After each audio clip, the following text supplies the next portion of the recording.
नमस्कार दोस्तों, स्वागत है आपका इस YouTube channel GK with RK में। तो दोस्तों, इस वीडियो में हम लोग जनरल नॉलेज के कुछ महत्वपूर्ण प्रश्न देखने वाले हैं जो आपके किसी भी तरह की परीक्षा एसएससी, एनटीपीसी या फिर रेलवे की यदि आप तैयारी कर रहे हैं तो आपके लिए वीडियो बहुत ही इंपॉर्टेंट है। वीडियो को अंत तक जरूर देखिएगा क्योंकि इसमें सारे प्रश्न सेलेक्टेड इसमें लिए गए हैं। तो चलिए हम लोग शुरू कर लेते हैं पहला प्रश्न से। यहाँ पर किस दिन पृथ्वी सूर्य के सबसे निकट होती है? तो देखिए, पृथ्वी जो है सूर्य के सबसे निकट जो होती है वो होती है 3 जनवरी को। कब होती है? 3 जनवरी को पृथ्वी सूर्य के सबसे निकट होती है। और इसी से संबंधित एक प्रश्न और पूछा जाता है कि किस दिन पृथ्वी सूर्य से सबसे अधिकतम दूरी पर होती है? तो वो होती है 4 जुलाई को।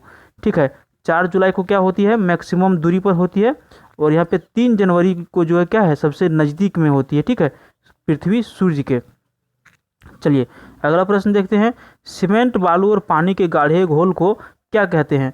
आप भी ऐसा काम किए होंगे, घर में यदि काम होता है किसी के तो सीमेंट, बालू और पानी का जो घोल बनाया जाता है, गाढ़ा बनाया जाता है, उसको क्या कहा जाता है? सही उत्तर है ऑप्शन सी, गारा या मसाला। बहुत ही सिंपल प्रश्न था ये। चलिए अगला प्रश्न देखते हैं। सूर्य से पृथ्वी तक पहुंचने में प्रकाश को कितना समय लगता है? तो देखिए, यहाँ पे सूर्य से पृथ्वी तक जो इसका लाइट जो पहुंचता है वो कितने देर में पहुंचता है? सही उत्तर है ऑप्शन बी, 8 मिनट 20 सेकंड, यानी कि लगभग 500 सेकंड। कितना? लगभग 500 सेकंड लगता है। यदि सेकंड में पूछेगा तो 500 सेकंड, मिनट में पूछेगा तो 8 मिनट 20 सेकंड। सूर्य से पृथ्वी तक इसकी रोशनी को आने में इतना समय लगता है। नीली क्रांति का संबंध किससे है? सही उत्तर है ऑप्शन बी, मत्स्य पालन से। नीली क्रांति का संबंध मत्स्य पालन से है। चलिए अगला प्रश्न देखते हैं।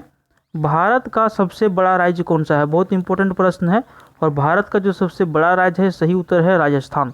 ऑप्शन सी यहाँ पर सही है। क्षेत्रफल की दृष्टि से सबसे बड़ा राज्य जो है राजस्थान है। कभी कभी 2 नंबर और 3 नंबर के बारे में भी पूछा जाता है कि राजस्थान तो सबसे बड़ा है लेकिन दूसरे नंबर पे कौन आता है? तो दूसरे नंबर पर आता है मध्य प्रदेश। ठीक है, ये दूसरे नंबर पर आता है। और 3 नंबर पर आता है महाराष्ट्र। तो आपको ये भी 1, 2 और 3 नंबर को याद रखना है सीरियल से। अगला प्रश्न है, किस दक्षिण भारत को मैनचेस्टर कहा जाता है? तो दक्षिण भारत का कौन सा जगह है जिसे दक्षिण भारत का मैनचेस्टर कहा जाता है? सही उत्तर है ऑप्शन ए, कोयम्बटूर को। कोयम्बटूर को दक्षिण भारत का मैनचेस्टर कहा जाता है। दोस्तों, कोयम्बटूर कहाँ पे स्थित है? तो देखिए, ये तमिलनाडु में स्थित है। और तमिलनाडु का दूसरा सबसे बड़ा औद्योगिक क्षेत्र है ये कोयम्बटूर। और इसी को कहा जाता है दक्षिण भारत का मैनचेस्टर। अगला प्रश्न है, निम्नलिखित में से किस क्षेत्र में मध्यरात्रि को सूर्य देखा जा सकता है? तो यहाँ पे 4 ऑप्शन दिए गए हैं। इनमें से कौन सा क्षेत्र है जहाँ पे मध्यरात्रि को सूर्य को देखा जा सकता है? सही उत्तर है ऑप्शन सी, आर्कटिक और अंटार्कटिक क्षेत्रों में मध्यरात्रि में क्या होता है? सूर्य को यहाँ पर देखा जा सकता है। अगला प्रश्न है, हम सदैव चंद्रमा के उसी पृष्ठ को देखते हैं क्योंकि? हम लोग भी बचपन से ही देखते आ रहे हैं कि चंद्रमा जो है वो एक ही जैसा दिखती है। ठीक है, तो वो एक ही जैसा क्यों दिखती है, इसका क्या रीज़न है? तो सही उत्तर है ऑप्शन सी, यह पृथ्वी का चक्कर लगाने और अपनी धुरी पर घूमने में समान समय लेता है। ठीक है, इसलिए क्या होता है कि पृथ्वी का चक्कर लगाने और अपनी धुरी पर घूमने में समान समय लेता है, जिसकी वजह से हम लोग रोज़ उसी पृष्ठ को देखते हैं और यही इसका रीज़न है। एक प्रश्न और पूछा जाता है कि आप जो है चंद्रमा का कितना प्रतिशत भाग पृथ्वी के सतह पर से देख पाते हैं?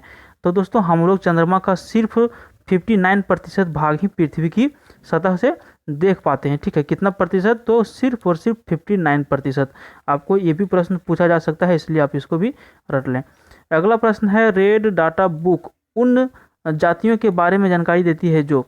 तो यहाँ पे देखिए, रेड डाटा जो बुक है वो किस चीज़ के बारे में जानकारी देती है? तो वो देती है संकटापन्न जो जीव जंतु होते हैं उनके बारे में। संकटापन्न का मतलब क्या होता है? जिसकी प्रजाति खत्म होने वाली है। जैसे पहले बहुत सारे समय पहले क्या होता था, एक जाति था गिद्ध का, आपने नाम भी सुना होगा, इसका फोटो भी देखे होंगे। तो ये अब जाति है, ये जो जीव है, अब क्या है, इसको रेड डाटा बुक लिस्ट में रखा गया क्योंकि इसकी बहुत सारा क्या हो गया, जनसंख्या कम हो गया। तो इसीलिए इसको रखा गया है नाम इसका रेड डाटा बुक। किस चीज़ के बारे में जानकारी देती है? तो संकटापन्न जीव जंतु के बारे में जानकारी देती है। अगला प्रश्न है, ग्रहण के दौरान पड़ने वाली छाया का सबसे काला भाग को क्या कहा जाता है? तो देखिए, जब ग्रहण पड़ता है, सूर्य ग्रहण या फिर चंद्र ग्रहण, तो उस टाइम उस सूर्य ग्रहण के समय में जो सबसे काला भाग जो दिखता है वो क्या कहलाता है? सही उत्तर है ऑप्शन बी, परछाया। ठीक है, यहाँ पे ऑप्शन बी सही उत्तर है इसका। ग्रहण के समय में पड़ने वाली जो छाया बनती है ब्लैक कलर की, उसको कहा जाता है परछाया। अगला प्रश्न है, महासागरों की सतह पर सूर्य के और चांद्र के गुरुत्व के कर्षण से बनती है, क्या बनती है? तो देखिए, महासागर में जो महासागर की सतह पर जो सूर्य और चांद के गुरुत्व के कर्षण के कारण जो बनती है, वो क्या बनती है? सही उत्तर है ज्वार और भाटा। ज्वार और भाटा बनती है सूर्य और चंद्रमा के गुरुत्वाकर्षण की शक्ति के कारण। अगला प्रश्न है, भारत के किस राज्य को चावल का कटोरा कहा जाता है? सही उत्तर है ऑप्शन ए आंध्र प्रदेश। आंध्र प्रदेश को भारत का क्या कहा जाता है? चावल का कटोरा कहा जाता है। जबकि बात करें कि सर्वाधिक चावल उत्पादन कहाँ पर होता है, तो सर्वाधिक चावल उत्पादन होता है आंध्र प्रदेश, इसलिए इसको चावल का कटोरा कहा जाता है। और आपको बता दें, आंध्र प्रदेश को अंडे का टोकरी भी कहा जाता है। ठीक है, तो ये दो प्रश्न आपको इससे संबंधित याद रखना है। अगला प्रश्न है, नारा दो बूंद जिंदगी की किस कार्यक्रम के साथ संबंधित है? तो देखिए, दो बूंद जिंदगी की ये जो नारा दिया गया है, ये दिया गया है पल्स पोलियो अभियान के तहत। ठीक है, ऑप्शन सी यहाँ पर सही है। और इसका प्रचार कौन करते हैं? अमिताभ बच्चन जी करते हैं, दो बूंद जिंदगी की पल्स पोलियो अभियान का। तो ये नारा किसके लिए दिया गया है? पल्स पोलियो अभियान के लिए। सांडों की लड़ाई किस देश का राष्ट्रीय खेल है? बहुत इंपॉर्टेंट प्रश्न है। और सही उत्तर है इसका स्पेन। स्पेन एक देश है जिसके राष्ट्रीय खेल क्या है? सांडों की लड़ाई। ठीक है, बुल फाइट्स, वहाँ पे क्या होता है? सांडों से लोग खेलते हैं।